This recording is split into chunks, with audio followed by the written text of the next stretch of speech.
What's up, Super Players? It's your homie C-Rod, back at it again with another video for you. And today we're gonna be pretty much talking about the new Series 10, what Series 10 has in store for you and me, and honestly, it's a lot to take in because the game is gonna be changing dramatically, guys. So as you guys can see right here, shout out to Marcel Russell for posting this right here. Marcel Russell posted this picture, and in this picture there's a lot of information that if you are a Dragon Ball Super card game veteran, you probably have mixed emotions. You probably don't even know how to react, and I don't even know how to react, to be honest. That's why I'm just gonna see how other people react. And as you guys see right here, we have the picture that explains it all. So the main changes for Unison Warrior series are, so in Series 10 they're going to be calling it Unison Warrior, and this is what's going to be happening, guys. It's freaking crazy. So first, for the first time in DBS CG history, which stands for Dragon Ball Super card game history, a new card type makes its debut. A second leader card will turn the tide of battle.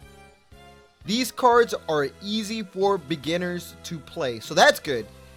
But as I just read, we will be getting a second leader card. Holy cow, I need to take a sip of my Zenkai Boost to absorb this real quick.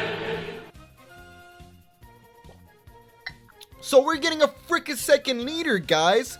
What the heck does this even mean? I don't know. Like, am I going to be able to play Goku and Vegeta in one deck? Am I going to be able to play, Jiren and Broly in one deck? Will I be able to combine these awesome leaders and mix and match these leaders and have two leaders to attack each other? I honestly don't know what's going to happen. We technically have a tag team battle that we made up ourselves, Tony G and I, and Laache and one of our homies, Super Joe. Go check out that tag team battle. We technically used two leaders in that battle, so who knows, maybe that's how it's gonna run. Only you are the one maneuvering both leaders. I have no idea how this is gonna go, but this is what's coming out. My opinion on this is I have no idea how I feel. I don't know to be actually, I'm gonna be straight up. Yeah, I'm pretty stoked. I think that's gonna be tight. I want to play two leaders. Like, I want to combine leaders. I want to play Kefla and Vegito versus, some random other leaders. It's gonna be, I think it's gonna be tight to mix and match. But that's not it yet. Another thing that's actually in a green box, meaning it might actually be more important. Let's find out what this is. Increasing the maximum deck size. Holy cow. That's crazy. You are required to run 50 cards in a deck, but now look at what it says here. The number of cards allowed in each deck will be increased from 51 cards to 61 cards per deck. So we're going to be running 61 cards. So a lot of people are probably going to be like, oh my god, how am I going to get enough sleeves for my deck? Am I going to have to buy the 100-pack sleeves now? Yeah, that's probably what's going to have to happen.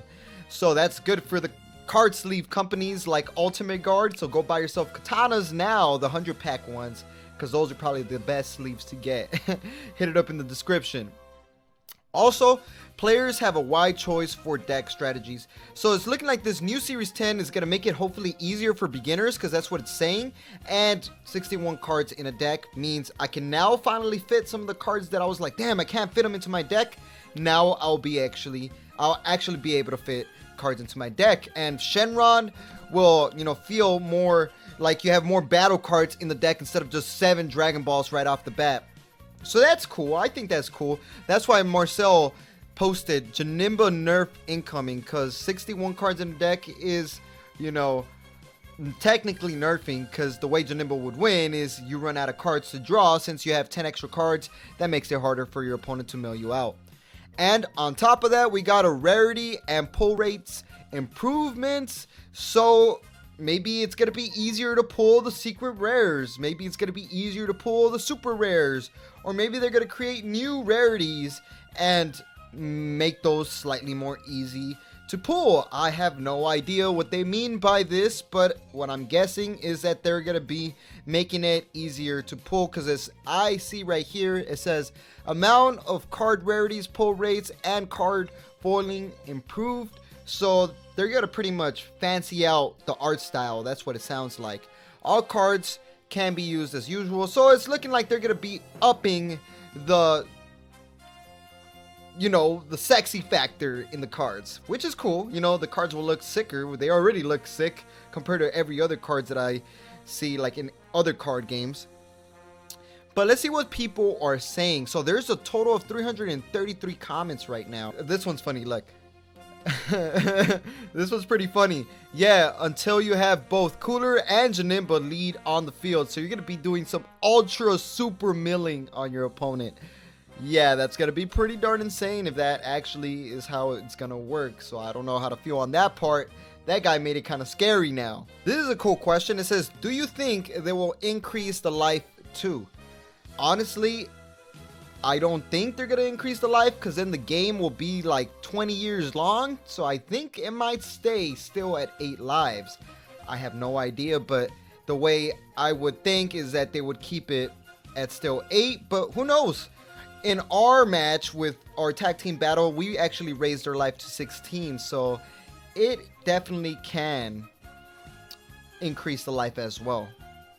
This is cool. So this guy's like, okay, so technically I can have 2 leaders now, so quad color is gonna be a thing.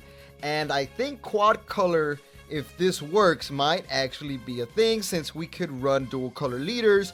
You could run blue, yellow, green, red. You know, you can run every other color combination that you will want. So maybe quad color is gonna be a thing.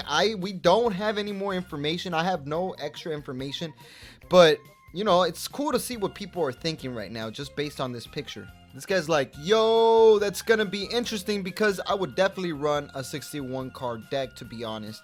So it's looking like some people actually like this. A lot of people have mixed emotions, but 61 cards in a deck does seem pretty darn fat. You know, it does seem pretty darn fat, but with leaders out there like Janemba that mill you out, it doesn't seem like enough. So, you know, I don't know which way to go about this, but it's pretty cool. This one's funny. This guy's like, okay, so our decks will cost more than before. Yeah, since we have to run 61 card decks, you're gonna have to spend that extra cash for the better cards, meaning more money. But on the contrary, we have a counter attack right here that says this might actually drive costs down, as each card becomes less impactful and more uncommons and commons are played. I don't know. It's weird. As you guys can see, people are reacting like, oh snap, is this real? I think it's real, guys, and this is gonna be a thing. This is pretty much what's happening. Let me know what you guys think in the comment section below. I'm pretty excited for this. I am not a person that's like, oh, I don't like change. If it's fun, I'm all for it.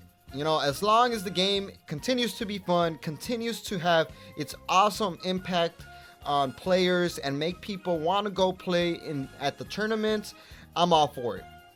So that's gonna be the end of the video. Subscribe if you're new here, and like we always say, y'all stay super.